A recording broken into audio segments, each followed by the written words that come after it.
They say dynamite comes in small packages, and that certainly is the case for Rapido's LNER J70.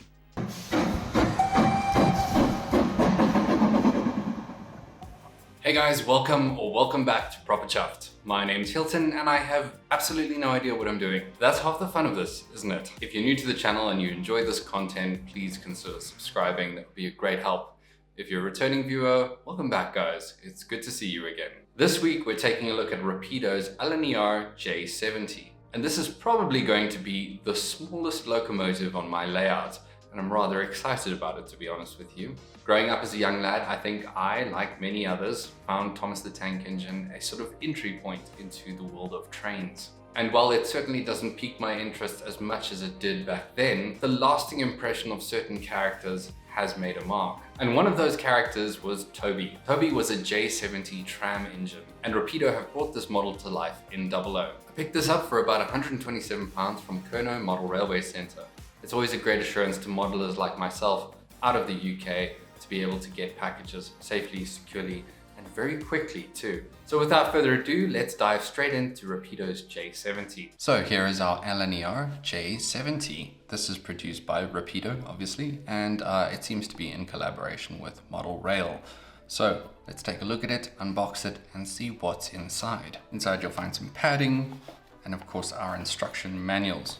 We have a full breakdown of the components inside, a small piece of paper, and then we have a nicely little detailed handbook. Inside the little handbook we have all the running details of the locomotive, including a little bit of history, and then a few pages on how to run in and fit all the various parts. I appreciate that they've gone to so much detail in doing so, because it is obviously quite a small locomotive, and when you see the amount of extra parts that come with this, you'll understand why this has to be so thoroughly detailed. First little detail pack here includes all these small windows as well as these plates so that you can attach them and align them to the sector where your specific locomotive was operating. These are obviously all brass and you can paint them up and attach them to your locomotive, and they give you numerous options here, which I think is very nice. Now we also have a second detail pack, and this includes a number of wooden pieces that you can cover up certain window parts with, as well as cow catchers that don't have a gap for NEM coupling. So if you want a more realistic look, you can obviously seal those big gaps up with these second cow catchers that come spare. Then there's also some screw link couplings and the blanking plate for the DCC socket, which I've already installed. And inside we have our absolutely delightful little J70. Quite a bit of weight on this, I must say. I'm very impressed with that overall. It does seem like the panels on the outside are plastic, while the body itself is actually all metal. From here on down, it's all metal, and it actually feels absolutely fantastic. It really feels like a quality product straight out of the box. Absolutely love the little spark arrestor at the top here. You can see that that is a separately fitted part, and it is perforated, so you can actually see straight through it if you shine some light behind it. But this light isn't doing us any favors, so I think what we should do is take a closer look at this particular model and get a little bit of history on the J70s, these iconic little trams.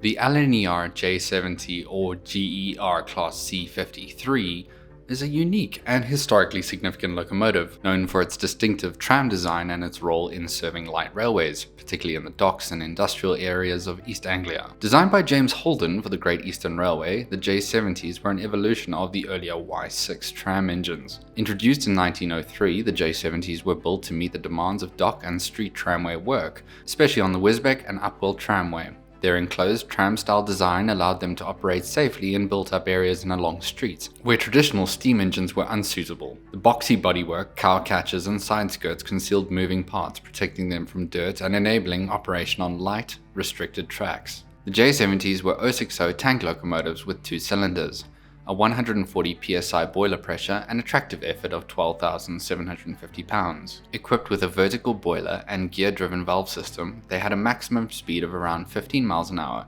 built for shunting and short-haul duties rather than mainline running. Primarily used on the Wisbech and Upwell Tramway, where their tram-like design allowed them to traverse public roads, the J70s were later absorbed into the London and North Eastern Railway, LNER, in 1923. They also worked in other dockside and industrial areas like Yarmouth and Ipswich docks. By the 1950s, the J70s were replaced by diesel and electric shunters due to their efficiency. The last J70 was withdrawn in 1955, and sadly none were preserved. However, their design inspired Toby the Tram engine in Reverend W. Awdry's railway series, ensuring their legacy in popular culture. Although none survived, the J70s remain iconic for their unique blend of tram and steam engine design, their role in light railway operations, and their enduring presence in railway history and culture.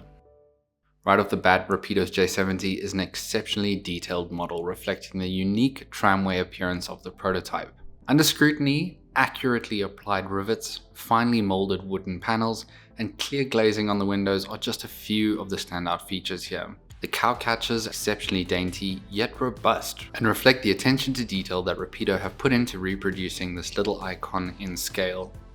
It's under the light where this little tram engine springs to life, where we can actually see the engine present, complete with various handles, levers, and a fully riveted and detailed smoke and firebox.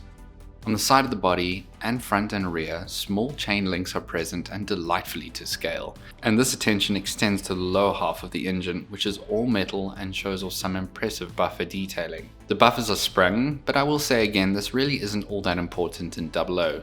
Regardless, they feel robust and have a brilliant color to them to boot. Below the belt, the J70 is a rather simple little engine, but its intricate valve gear, brake shoes, and various bits of pipework are present and accounted for. On the roof of this little dynamo, the standout feature is the spark arrestor. This is a separately fitted part that is intricately perforated and looks so good under close inspection as the light shines through the perforated mesh. The livery here is also brilliantly applied, with the LNER typeface beautifully replicated along the main side of the body in a crisp and clear lining. In addition to this rather classic option that I went for, a few other liveries have been released, including Northeastern Black, LNER Black, and a variant with the BR Early emblem and full BR lettering. Later releases of this model also feature the tram in GER Maroon and White, with the option of buying them as part of a train pack. The J70 is DCC ready. It includes an NEM socket for easy conversion to DCC, and Rapido also offers a sound-fitted version in the new models. The sound version includes authentic tram engine sounds with features such as the bell, whistle, and typical chuffing noises. I paid £127 for the J70 from Kerno, and I expect that for its size, this price point would be considered a premium model. The newer GER train packs come in at £215 for DC and £295 for DCC sound fitted, but bear in mind those also come with 2 Wisbech and Upwell coaches. I think if you're looking at the engine alone, the £127 mark is right on the money and is very fair value for your money if you've been looking at getting this delightful little engine. It's finely crafted and highly detailed, and it captures the unique charm of the original tram engine. But I guess before we make any sweeping statements, let's see how it performs on track. So let's do a little bit of a weight check and see where the J70 lands.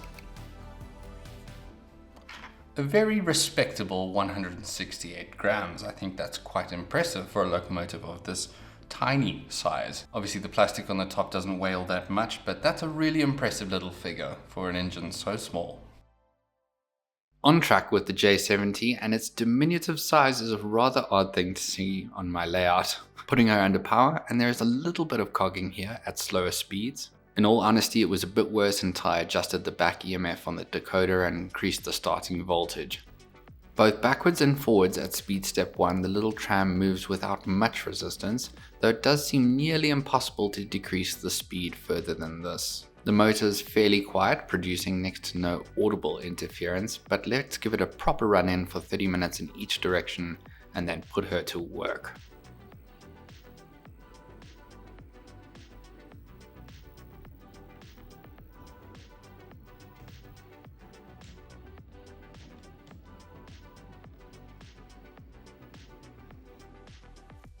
Right, running in complete, and we are going to hook her up to a fairly sized freight train of about 9 wagons to see how she can handle inclines, points, and general duties.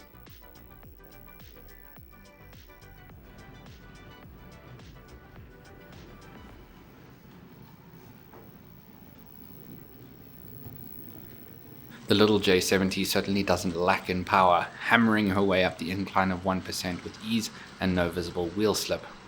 I don't expect she would hand a full rake of coaches with such grace, but for her intended purpose, this is very admirable, and I think it'll be very suitable for shunting duties and running on smaller layouts, just as the prototype would have. The J70 has no issue whatsoever with any of my point work, and cruises through with no resistance. I'm really impressed by how well this little thing runs.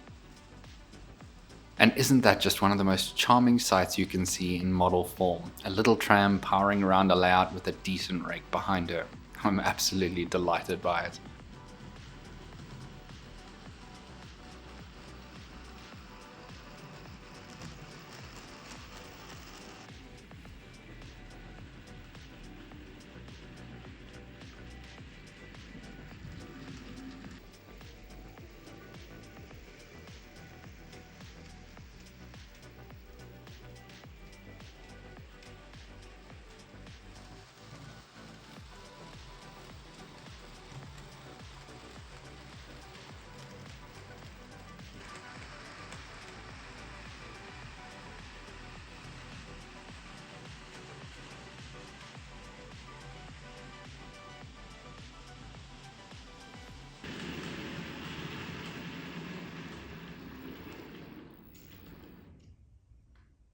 This may be one of the most fairly priced locomotives I've picked up so far. For its diminutive size, there's certainly no lack of detail here. Now, £127 isn't cheap, but if you look at the tooling and the way this is manufactured and brought together to bring it to life, I'm very impressed overall, and it's certainly been a purchase that I have not regretted so far. This is also one of those locomotives that, may not fit on your layout. It certainly is a very specific type of locomotive, but given that Dunroman is a heritage line of sorts and we're reviving old locomotives that never made it into preservation, the J70 fits in perfectly, and I can see it shunting small tourist trains up to the distillery on weekends. So I would say that I am indeed proper chuffed with this one. Thank you guys so much for watching this episode. I hope you enjoyed it, and if you did, please drop me a thumbs up. That would be really great. Until I see you next time, keep your engines fired and stay on track.